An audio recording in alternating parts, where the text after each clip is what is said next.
मरण धर्मा मनुष्यों को मनुष्य के कर्तव्य का कह कर नहीं बल्कि करके दिखाना, जिससे कि सामान्य जन भी राम के पद चिन्हों पर चढ़कर जीवन में सफलता प्राप्त कर सकें। ऐसी पावन दिव्य राम कथा जो पवित्र अगहन मास में जिसे भगवान का रूप बताया गया है। गीता में भगवान कहते हैं 12 महीनों में ये अगहन का मास मार्गशीर्ष मेरा रूप है, वृक्षों में पीपल मेरा रूप है, पर्वतों में हिमालय मेरा रूप है, नदियों में गंगा मेरा रूप है। उसी तरह से प्यारे प्रभु प्रेमियों, हम लोगों के सामने ये राम कथा का कल्प वृक्ष है, जिसकी छाया में आकर के व्यक्ति अपने दैहिक, दैविक, भौतिक तीनों तापों से मुक्ति पा करके आज के मानव के जीवन की सबसे बड़ी समस्या ये है कि उसके जीवन में एक घुटन सी है कि क्या करें। हर आदमी कुछ करने के लिए आज तैयार है, हर हाथ काम करने को तैयार है, पर मैंने कल आपसे कहा था देश में कार्यकर्ताओं की कमी नहीं हो गई है, आज देश में नेतृत्व का अभाव हो गया। मर्यादा पुरुषोत्तम भगवान श्री राम मानव धर्म का कहकर नहीं, श्री कृष्ण में और श्री राम में यही एक सूक्ष्म अंतर है, वरना दोनों की लीला एक है। लोग कहते हैं कृष्ण लीला पुरुषोत्तम थे, राम मर्यादा पुरुषोत्तम थे, तो क्या कृष्ण ने मर्यादा तोड़ी है? ऐसा कुछ नहीं है, दोनों की लीला एक है। आप गौर करके देखिए, दोनों का जन्म रहस्यमय। कौशल्या के कमरे में कौशल्या ने क्या चतुर्भुज रूप देखा और भगवान प्रकट हुए, और कंस की जेल में देवकी ने क्या चतुर्भुज रूप देखा जो श्याम सुंदर प्रकट हुए। राम ने पहले तारका मारी तो कृष्ण ने पहले पूतना मारी, राम ने पहले अघासुर बकासुर मारा तो राम ने भी पहले मारीच सुबाहु को मारा है। श्री राम ने कुब्जा का उद्धार किया, क्षमा करें, श्री कृष्ण ने कुब्जा का उद्धार किया और भगवान राम ने अहिल्या का उद्धार किया। कृष्ण मथुरा के धनुष यज्ञ में जाकर विख्यात होते हैं और राम मिथिला के धनुष यज्ञ में जाकर विख्यात होते हैं। ये शबरी के फल खाते हैं और वो विदुरानी के केले के छिलके खाते हैं। दोनों ही पतित पावन हैं, दोनों ही श्याम सुंदर हैं। जग में सुंदर है दो नाम, चाहे कृष्ण कहो चाहे राम। लेकिन फर्क केवल इतना है कि कृष्ण कहते हैं डू एज आई से, जो मैं कहता हूं वो करो, जो मैं करता हूं वो नहीं देखना। इसलिए लोग कृष्ण लीला में मोह में पड़ते हैं। क्यों? कृष्ण ने क्या किया है, आज लोग उसका अनुकरण करते हैं। रास तो रचा लेते हैं, पर काली नाग के फन पर भी नाच सकते हैं क्या? श्री कृष्ण की तरह गोपियों के साथ रास तो रचाया जा सकता है, पर क्या गोवर्धन पर्वत भी उठाया जा सकता है क्या? अतः प्यारे प्रभु प्रेमियों, कृष्ण कहते हैं मैंने जो किया है वो कभी मत देखना, क्योंकि मेरा काम टेढ़ा रहा है। मैं हमेशा टेढ़े ढंग से निर्णय पर पहुंचता रहा हूं। और राम जैसे हाईवे होता है ना, राजपथ है, आंख मूंद कर राम के पीछे चले आओ। कहते हैं कृष्ण कि डू एज आई से, मैंने गीता में जो कहा है उसके अनुसार जीवन चलाओ। लेकिन राम कहते no, do as I do, जो मैं कर रहा हूं बिल्कुल वैसा ही मेरे पीछे करते आओ। जिस तरह मैं माँ बाप को झुक रहा हूं, तुम भी अपने बुजुर्गों को झुको। जिस तरह मैं अपने भाइयों से प्यार करता हूं, तुम भी अपने भाइयों के साथ सद्भाव रखो। जिस तरह मैंने सीता को विश्वास में लेकर रावण से युद्ध किया, कल मैं बताऊंगा। आपने कल कथा में सुना है ये राम वनवास क्यों हुआ, अयोध्या क्यों उजड़ गई, प्रजा क्यों बिलख गई। अयोध्या के महल में चारों ओर जय जयकार के चित्कार क्यों होने लगा। केवल पति और पत्नी की एक छोटी सी गलती ने, जो अमूमन आज हम लोग करते हैं। कैकेयी ने एक बार गलती की, दशरथ ने एक बार गलती की तो घर उजड़ गया, बेटा जंगल चला गया, मौत को गले लगाना पड़ा, अयोध्या श्मशान हो गई। लेकिन प्यारी बहनों, बेटियों, प्यारे भाइयों, आज तो हम लोग वो गलती दिन में न जाने कितनी बार दोहराते हैं, फिर भी जिंदा है, ये भगवान की कृपा ही कहना चाहिए। एक बार गलती करके दशरथ को मौत को गले लगाना पड़ा। वो गलती क्या थी? कैकेयी ने इसी बात पे तो जिद पकड़ ली कि मेरा राम से विरोध नहीं है, मैं भी राम को राजा देखना चाहती थी, लेकिन तुमने मेरे अधिकार का हनन किया है, तुमने पति के कर्तव्य का विरोध किया है, क्योंकि तुमने अग्नि की साक्षी दे करके मुझे ये वादा किया था कि तू मेरी अर्धांगिनी है। अर्धांगिनी माने नौकरानी नहीं, अर्धांगिनी माने विषय की वासना की पुतली नहीं, अर्धांगिनी माने खेलने के लिए गुड़िया नहीं। अर्धांगिनी के माने ये है कि जीवन के कठिन राह में जब कभी पति हताश और निराश हो, वो आगे बढ़ करके प्रेरणा बन जाए कि पति कोई परवाह नहीं, कोई नहीं है, पर मैं तो हूं ना। पुरुष को अगर इतना भी सहारा मिल जाता है तो उसे जीने का ढंग मिल जाता है। तो प्यारे प्रभु प्रेमियों, दशरथ ने भी ये मंजूर किया है क्या कि हाँ मुझसे गलती हो गई।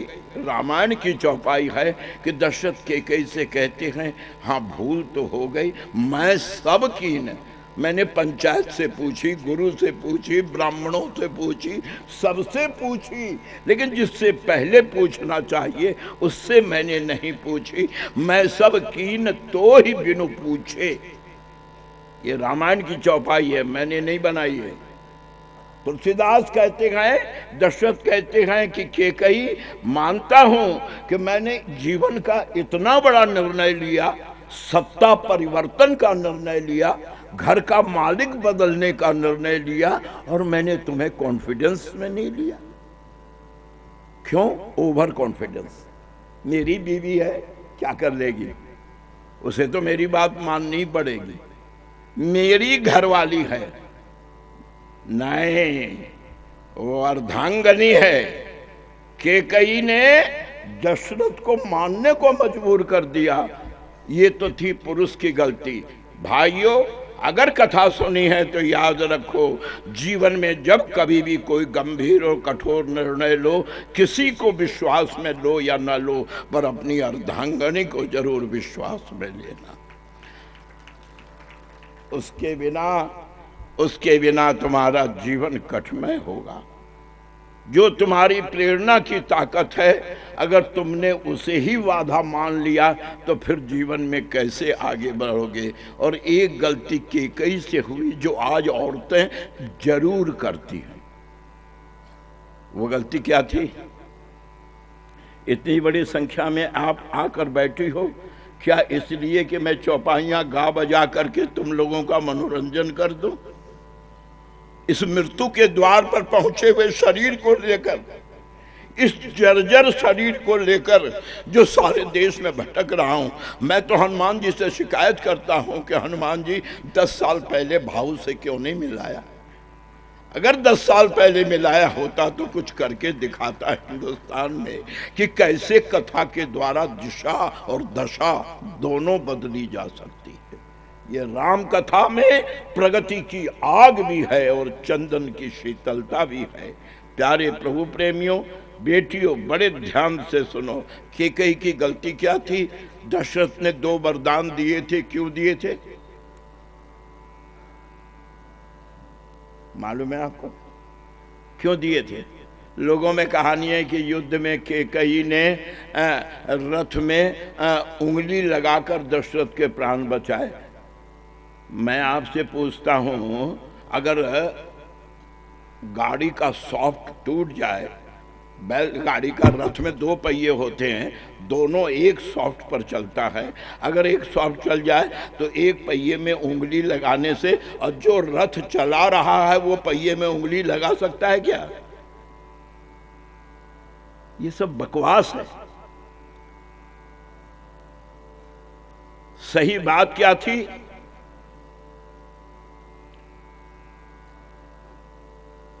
श्री राम विराजी। सही बात यह थी कि कौशल्या और सुमित्रा से विवाह करने के बाद भी जब दशरथ के पुत्र प्राप्ति की कोई संभावना न हुई, मैंने आपको बताया है कि दशरथ निसंतान नहीं थे, बंध्या नहीं थे, उनको एक लड़की हो चुकी थी, शांता नाम था, कौशल्या से एक कन्या हो गई थी। पर सवाल तो वारिस का था कि उत्तराधिकारी कौन होगा, रावण के अत्याचार से भारत भूमि का प्रतिनिधित्व कौन करेगा। तो दशरथ जी महाराज पुत्र के लिए दुखी थे। इतने में उनके कानों में एक खबर आई। क्या? कश्मीर की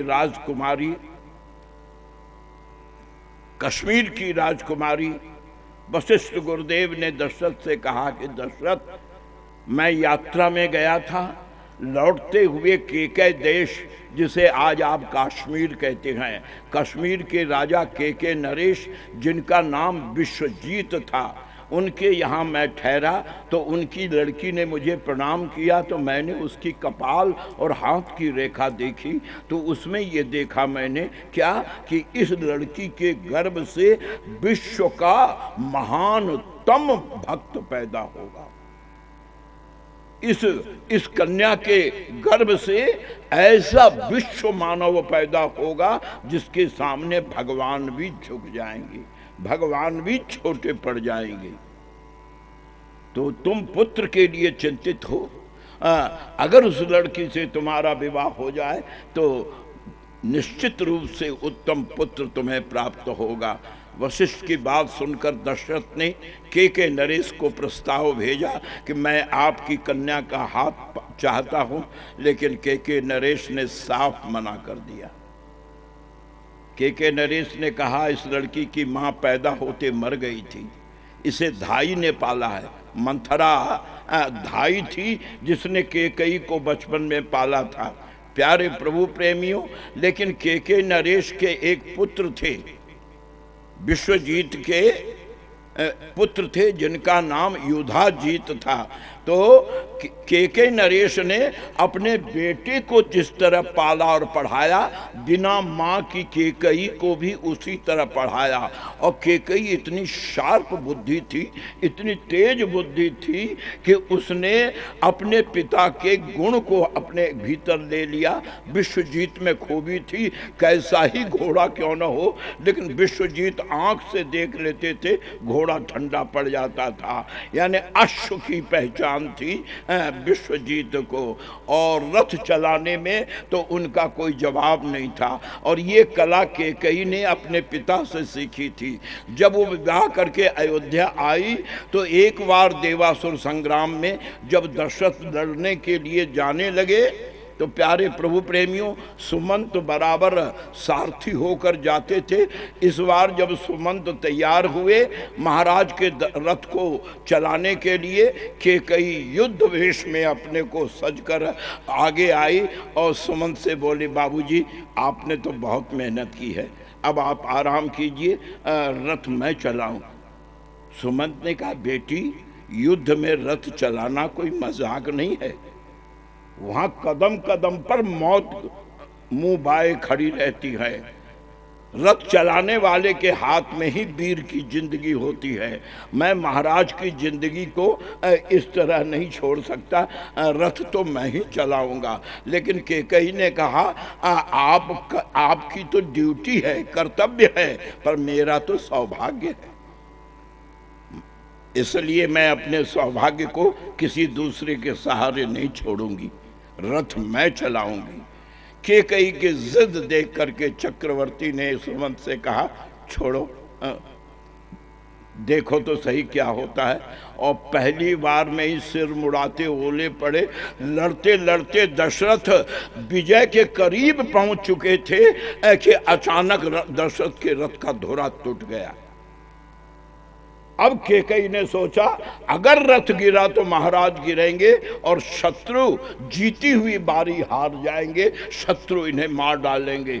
तो कैकेयी ने क्या किया, बताया गया है सत्योपाख्यान रामायण में, उंगली नहीं लगाई। तो कैकेयी जो रथ चला रही थी वहां उपमा है कि जैसे कुम्हार का चाक होता है जिस पर वो बर्तन बनाता है, मिट्टी के बर्तन, चाक जिस तरह घूमता है, कैकेयी ने रथ को राउंड में ले लिया, यानी इतनी स्पीड में चक्कर दे दिया कि स्पीड के सहारे रथ को तब तक रोके रखा जब तक दशरथ ने अंतिम दुश्मन पर विजय नहीं प्राप्त कर ली।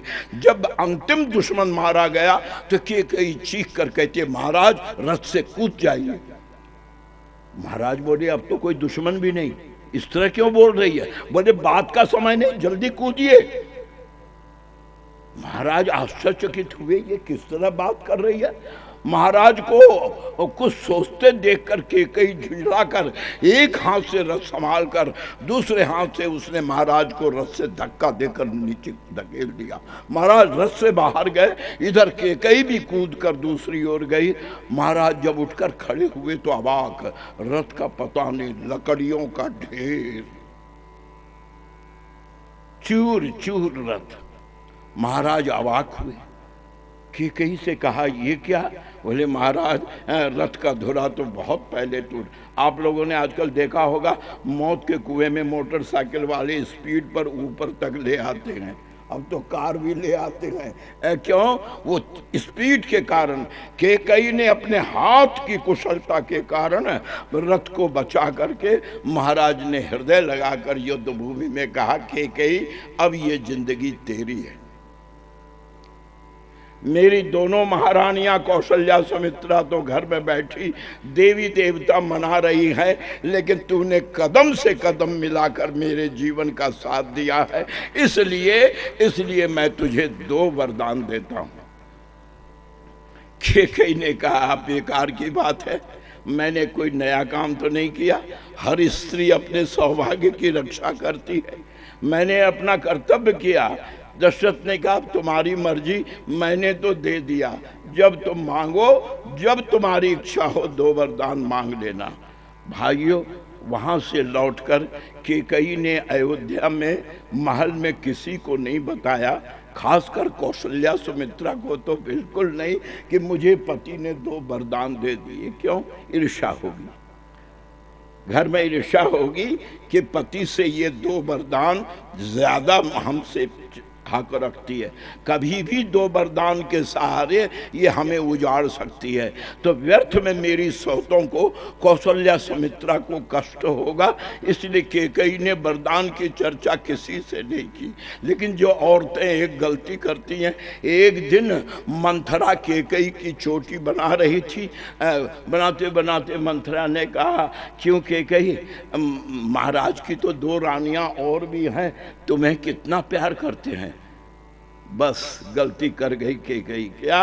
मंथरा से बोल पड़ी कि कितना करते हैं, क्या बताऊं मंथरा, किसी से कहना नहीं, मुझे महाराज ने 2 वरदान दे रखा है कि मैं जब चाहूं तब अपने 2 वरदान का उपयोग कर सकूं। सच? हाँ।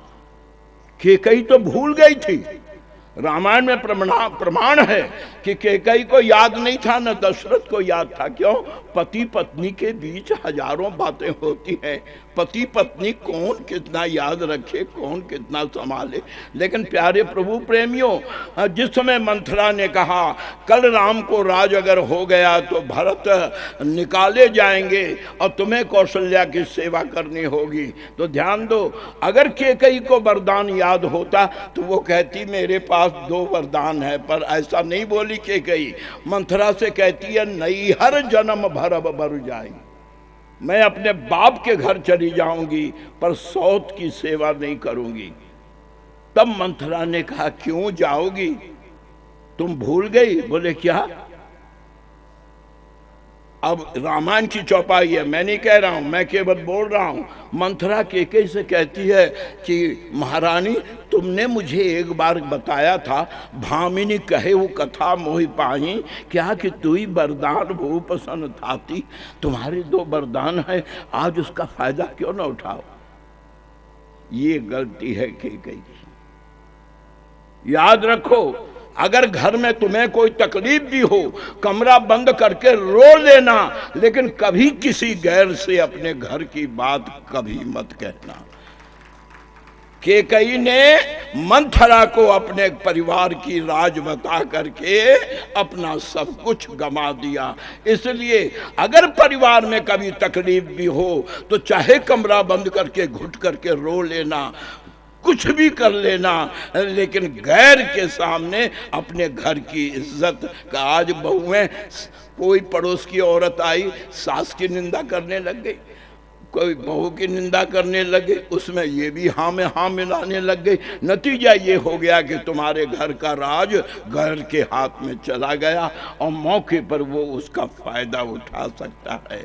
इसलिए पुरुष की गलती है कि बिना स्त्री को विश्वास में लिए हुए कोई काम न करे, और स्त्री की गलती है कि अपने घर की बात झूठी सहानुभूति में कभी किसी गैर के सामने कहने की हिम्मत न करे। जिस दिन वो ऐसा करेगी उसी तरह कैकेयी की तरह उसका भी घर उजड़ जाएगा। प्यारे प्रभु प्रेमियों, मैंने कल आपसे निवेदन किया है, मैं क्या करूं, 9 दिन की कथा एक दिन में मुझे समेटनी पड़ रही है, पर चूंकि संकल्प है कि 9 दिन में रामायण पूरी करनी है, तो ये तो हनुमान जी के हाथ है और आप लोगों के हाथ है। अभी तो मैं अयोध्या में ही भटक रहा हूँ। प्यारे प्रभु प्रेमियों, बस अब संक्षेप में आपसे अब तक की कथा का सार ये है कि गंगा पार केवट के द्वारा होकर भगवान श्री राम भरद्वाज मुनि के यहाँ प्रयाग पहुँचे। प्रयाग में एक रात विश्राम करके महर्षि वाल्मीकि के यहाँ पहुँचे और वाल्मीकि से पूछा 14 साल को मैं जंगल आया हूँ, कृपा करके मुझे रहने की जगह बताइए। क्यों?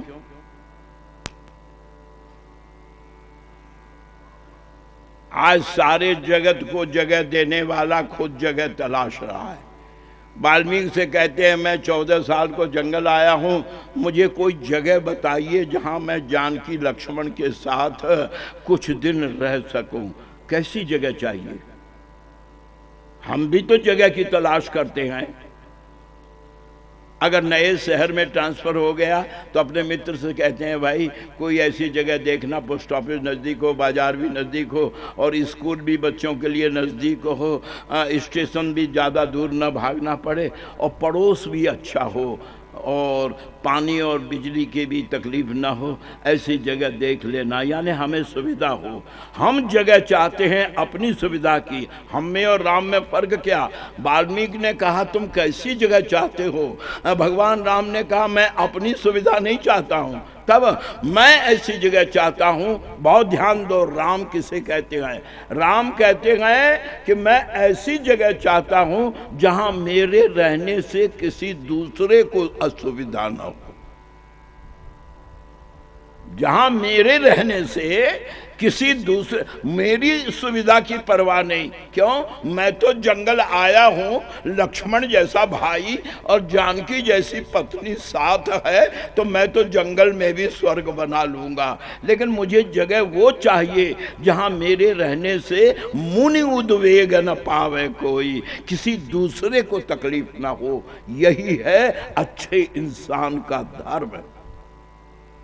वो अपनी सुविधा नहीं, अपने पड़ोसी की सुविधा का।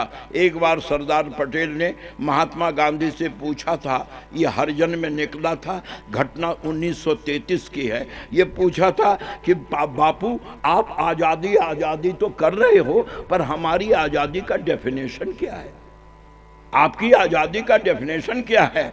तो उसमें बापू ने उत्तर दिया था, क्या? हमारी आज़ादी वहाँ ख़त्म होती है जहाँ से पड़ोसी की आज़ादी शुरू होती है। हमें कोई ऐसा काम नहीं करना चाहिए जिससे कि पड़ोसी को ये अनुभव हो कि हमारे अधिकार का हनन किया जा रहा है। राम भी कहते हैं, मुझे रहने की वो जगह बताओ जहाँ मेरे रहने से किसी को असुविधा न हो। प्यारे भाइयों, यहाँ पर वाल्मीकि ने राम को आध्यात्मिक 14 स्थान रहने के बताए, वो अलग चैप्टर है। उसके लिए तो राम वाल्मीकि संवाद दिल्ली में 2 साल से हो रहा है, लेकिन अभी 14 में से 7 तक पहुँचे।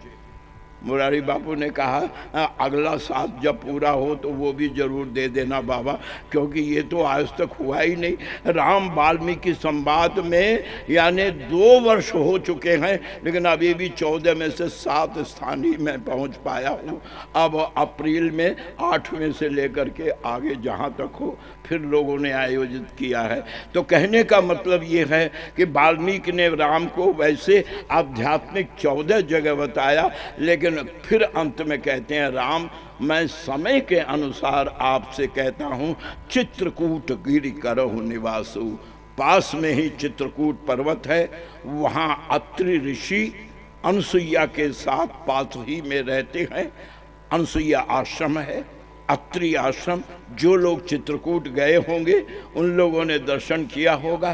भगवान राम वाल्मीकि की बात मानकर चित्रकूट पहुँचे। मंदाकिनी के तट पर फटिक शिला, आज भी जो लोग जाते हैं फटिक शिला का दर्शन करते हैं, जिस पर राम सीता के साथ बैठते थे। और कमाल ये है कि उस पत्थर पर राम और सीता के पद चिन्ह, पत्थर पर पद चिन्ह अभी तक मौजूद है।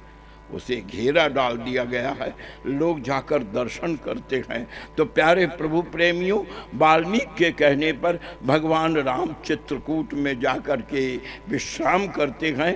निषाद राज अब तक प्रभु के साथ आया, हर शाम को जंगल में पत्तों की नई कुटिया प्रभु के लिए बनाता है। चित्रकूट में निषाद राज ने और देवताओं ने और कोल भील संथाल ने, सब लोगों ने मिलकर राम के लिए 2 कुटी तैयार की, एक बड़ी और एक छोटी।